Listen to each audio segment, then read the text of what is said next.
Hello， 我是阿迪。继上次我们实际考了雅思之后，得到了非常多观众的回响。那我发现有很多人其实对雅思比较陌生，然后也觉得很有趣。那特别是口试的这个部分，因为雅思是真人面试，你要1对1的跟一个外国人进行对话，所以很多考生在这个部分可能会感受到紧张、有压力，或者是不熟整个流程。所以今天呢，就要来为大家完整开箱雅思口说考试。我们特别邀请到一位前考官，待会会是一个完整3个部分的口试。他们没有事先跟我讲题目，中间也不会有任何的剪辑，所以你会完整听到我所有可能讲得顺的地方，或者是讲错的地方。这个用意就是让大家可以熟悉，如果你是考生的话，在当下会面对什么样子的状况。那我上次正式考雅思的口说成绩是8分嘛，这次展示完口说过程之后，也有跟考官留一点时间，让他可以给我一些建议，就是我怎么样可以把我的雅思8分的口说成绩提升到可能接近满分。那我们现在就马上来看雅思口说的完整开箱。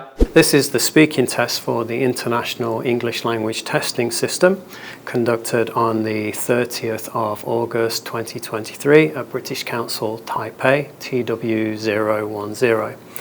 My name is Adam Molster, examiner number 993769, and can you tell me your full name, please? My name is Ray Du, and you can call me Ray. Ray, okay, thank you. Can I see your identification, please? Thank you. Thank you. Now, in this first part, I'd like to ask you some questions about yourself. Let's talk about what you do.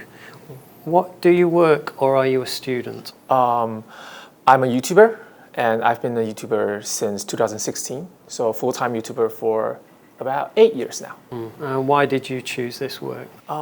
It's passion. I really liked making videos back in college, so I kind of just carried that interest over, and I would say I have the dream job right now because I'm making my living based off of what I like to do.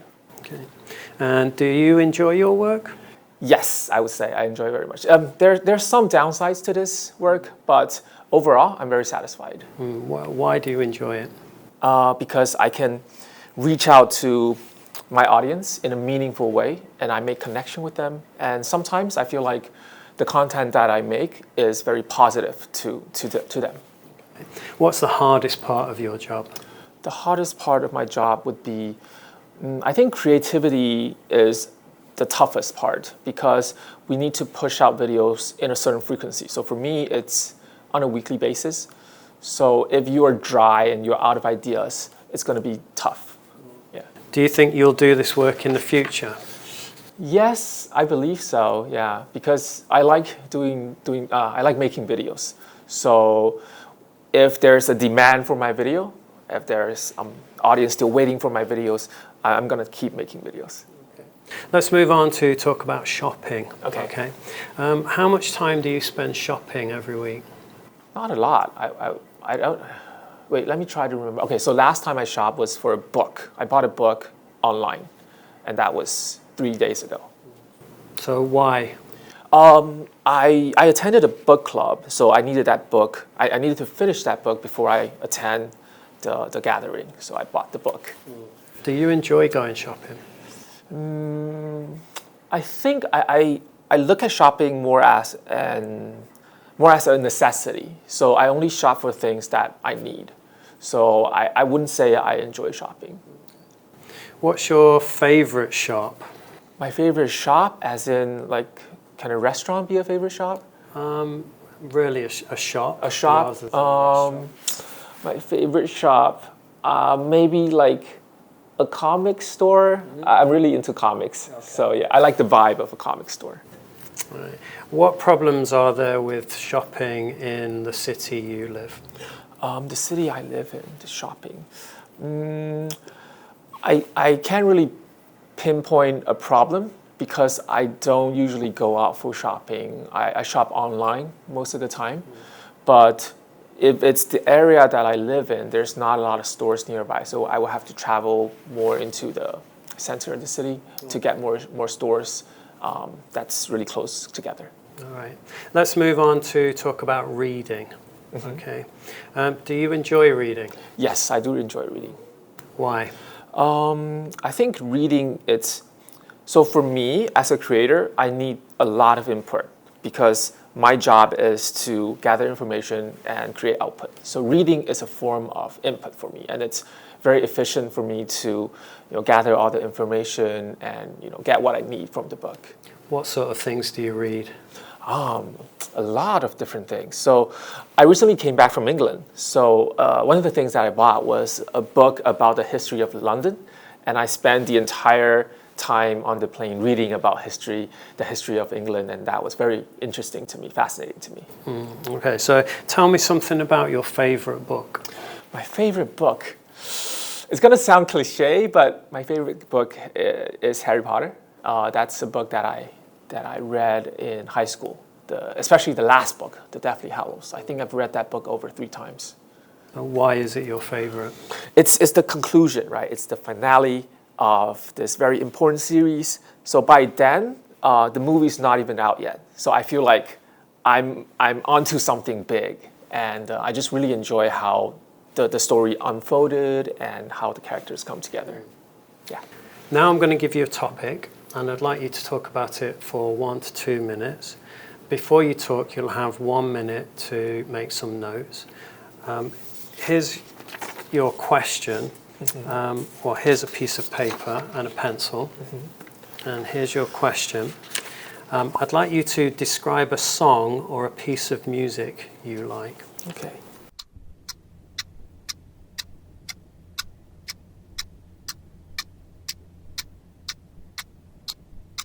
All right. Now remember, you have 1 to 2 minutes for this, so don't worry if I stop you. Okay. Can you start speaking now, please? Okay. The song that I would like to talk about is "Superman Can Fly" by Jay Chou. In my opinion, Jay Chou is the greatest Mandopop artist of the 21st century, and I've been a fan of him since when I was really young. And this song is about the life of a public figure. So he is describing the difficulties that he might face and all the different choices and maybe some of the values that's put onto him by the society. So it is kind of like an autobiography of sorts. And I first heard this song, I would say 10 years ago. It's from one of his earlier albums. And the reason I picked this song out of, like 100 songs that he's put out is because I recently came across this song again, and I listened to it, and I felt like I had a deeper understanding of the song and the lyrics because I'm a different person compared to 10 years ago. And I think that the things that I've been through, I've experienced, and maybe the heights that I've attained, it made me resonate with that song on a deeper level. So yeah, I would recommend this song to someone who would like to learn more about what it's like being a public figure. Thank you. Are all of his songs good? In my opinion, yes. I would say so, yeah. Can I have the paper and pencil back and the question as well, please? Thank you. Okay, so we've been talking about a song or a piece of music you like, and I'd like to ask you 1 or 2 more general questions connected to this. Let's talk first of all about music and young people. Okay, so what kinds of music are popular with young people in your culture? In my culture, I would say right now, not necessarily songs of our native language, but more songs maybe in Korean or in Japanese or in English. And we like shorter songs, so songs are getting shorter and shorter. I don't know if it's for TikTok. Everyone just remembers that the core part of the song. But I would say shorter songs are more popular now amongst younger people. So why do you think that young people in your culture like songs with a different language than their own? I believe that comes from the entertainment that they enjoy. So a lot of them likes anime. So from anime comes Japanese songs. Some of them may like K-drama, Korean drama, and all those theme songs gets embedded into their heads when they're enjoying the drama. So I think it has a lot to do with what kind of an entertainment they enjoy. Okay, so entertainment is an influence on the kind of music they like. Are there any other things that might influence a young person's taste in music?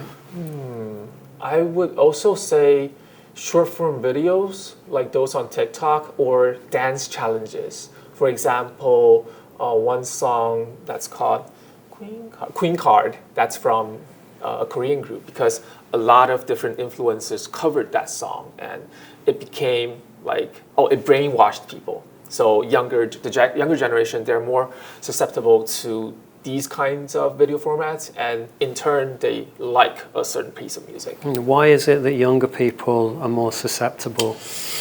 I would, because they spend a lot of time, I think, on TikTok, on short form videos. It's the majority of their time, so they get influenced by that. Oh, okay. All right. So, that leads me on to talking about the next thing I wanted to ask you is how has technology affected the kinds of music that young people enjoy nowadays? Technology like TikTok or video streaming, I think it widened the reach of music, and it kind of shaped the music of our generation. So technology is always pushing things to the limits, to the extreme. So I feel like music is no exception. So the younger generation, the music that they like, the music taste that they develop is very much corresponding to what type of app or technology that they're using. So how important is it for a culture to have musical traditions? Yeah. I think music is embedded in human history and culture. We used to have religious rites, or we have social gatherings that's based on music, and there are two components to music, right? There's the melody of the music, and there are the lyrics. So the melody kind of resonates with every one of us, and the lyric gives a deeper understanding of what the song is trying to convey. So I think that connection and that history made music really important for the human society. So why do you think that countries have national anthems? A sense of, I think it's for people to feel patriotic and to have a sense of belonging to a certain country. And do you think that's important nowadays or not? I can't really remember the last time I sang my national anthem, but when I studied in Singapore back in primary school, every single morning we had to put our hand to our chest and sing the national anthem. And I believe it's a very good example because Singapore is a nation of multiple cultures and ethnicities. And by that one national anthem, especially the lyrics, is talking about all the different cultures coming together as one, as a nation. So in that setting, I believe it is important because it's more of a mosaic, and you're putting different people from different cultures into one place where we have to unite and fight for a better future. So in the context of Singapore, I do believe that having that right of the national anthem is good for the people. Okay. Let's move on to talk about music in the future. Do you think that music will remain important in the future? I do believe that music is still going to be very important in the future because we can learn a lot from the past. And judging from the course of history, I would predict music to become even more important in the future because there are a lot of different ways to express yourselves, and there are more jobs that's related to creativity right now. So being like a medium for content, I believe that songs will continue to become more prevalent and more widespread and consumed by the people of the 21st century and beyond. Thank you very much. That is the end of the speaking test. Thank you. Thank you, Anna. All right. Thank you. Thanks. 好的，以上就是雅思口说考试的完整开箱，不知道大家看的时候有没有比较有概念一点？我觉得我比正式考试的时候还更紧张，因为我知道在拍摄，但我觉得我的表现有比正式考试好一点点。就因为正式考试嘛，我之前有讲过，有犯了一些小错，或者是讲太多，或者是节奏不对。但是这次有调整过来，所以呢，我们最后就来跟 Adam 讨论一下刚刚我们口试的表现如何。This is my second time with the interview. I think I'm a little bit more experienced now. The last time I had the official test, I got a band score of 8. Yeah. And I have to say, it's much higher than I expected because I felt like I made a lot of mistakes during the interview. And so I thought back to what Andrew told me, how you guys rate a person speaking is you try to get them to talk as much as possible and then place them at their highest level. Yeah, sure. So is that what's happening? The examiner's job is to try and get you to say as much as you possibly can and to try and help you to say it as best as you can so that you can get the highest band score for your English level. So definitely that's what we're trying to do, So based on how I just did, what range would you think I'm in? Well, I can't comment very in detail on your band score because I work for the British Council and we part own the test, so I'm not allowed to give out band scores. Right? Conflict of interest. But yeah, you're definitely in the upper range of the band scores. I think that's obvious to anybody listening to your test. How can I improve so that I can be a band 9, like the perfect score? What would be a perfect score for you? I think it's important to put it into context, put band 9 into context because very few people actually need band 9. Band 9 is really, really difficult to get, right? So as we were doing the test, you made it quite easy for me because your English was very natural and there was some very interesting points. And also you had some really good vocabulary. So I was trying to listen out for errors and there were one or two, but they were minor, right? It's about ironing out those minor mistakes. Now, for the majority of people who take the test, I don't think that they're necessarily in your situation and there are maybe more major mistakes more important mistakes that they might need to work on. The test allows for some mistakes that just happen because in the speaking test we are building our message in real time and so that's a difficult thing to do, whichever language we're speaking. How about joking? Is it okay to joke in the interview process? Again, I think that kind of depends. Sometimes there will be laughter in a test. It's two human beings and they're talking to each other and sometimes something will be said and there'll be laughter. I don't think you should necessarily deliberately try to be funny, but if something happens and it is funny, then I don't think that's a problem either. I'm also curious about profanity. Is that at all allowed in the interview? My advice would be to avoid it because in this particular situation, it's not really appropriate for this situation, right? However, there's degrees of profanity, aren't there, right? So there are certain things that we might say that are really quite mild and probably don't really matter very much. But in my point of view, I think you should try and avoid that kind of language. Final question. What do you think is the best way to prepare yourself before an IELTS interview? The first thing you might want to do is familiarize yourself with the public band descriptors. Do you know what they are? Yes, I do. Okay. So, I have a copy of them for the speaking and the writing here.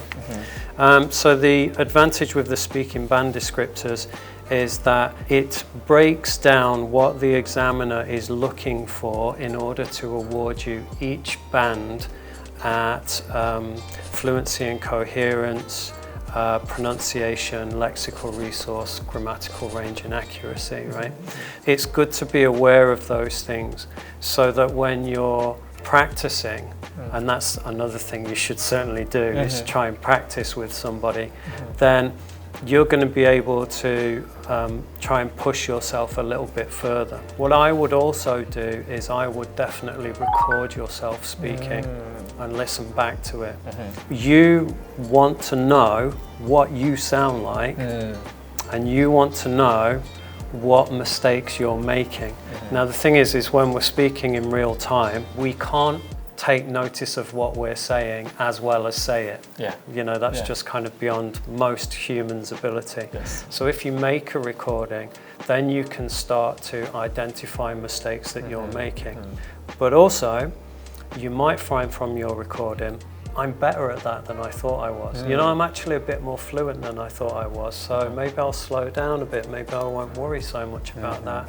And that will allow me to focus on some other things. By watching this video, I think you can prepare yourself on what the format is. What to expect. What to expect. Because for the first part, it's actually better for you to have short responses. Right? Because quick fire questions, it's just for you to get familiar with the questions. And as you go into the second and third part, it's more about complete ideas and the rhetorics of a certain topic. So I would say that if you watch this video, you get to understand the format of the interview, understand that the examiner is not here to deduct points. They're here to put you at your level, at your highest possible level. So it's actually okay to make mistakes. So do not be afraid to stumble or to stutter. For example, like we just gave you the raw version of what I just did as an examinee. I think the mindset for you coming in is to just be more relaxed. Use your grammatical and lexical resources to make a natural conversation. On the day of the test, you're going to feel some stress. That's inescapable. But the more that you can know about what's going to happen in the test, then the less stress you're going to feel. I think that's true for any test, whether you're doing a driving test. If you know what's going to happen and when it's going to happen, and you've rehearsed that, then you can take things more in your stride and you can focus more on what you want to say. 好的，那以上就是我们这次完整开箱雅思口说过程，希望对有想要考或者是正在准备考雅思的同学们有帮助。那这一支影片以外呢，我们下个礼拜，因为今天 Adam 给了我一些时间，我们还会再多加码研讨雅思的写作部分。没有错，就是我不服气的部分。在下礼拜，大家记得要再回来看一下 Adam 对我的写作有什么建议跟指教。好，那这支影片就先到这边结束，我们下支影片见，拜拜。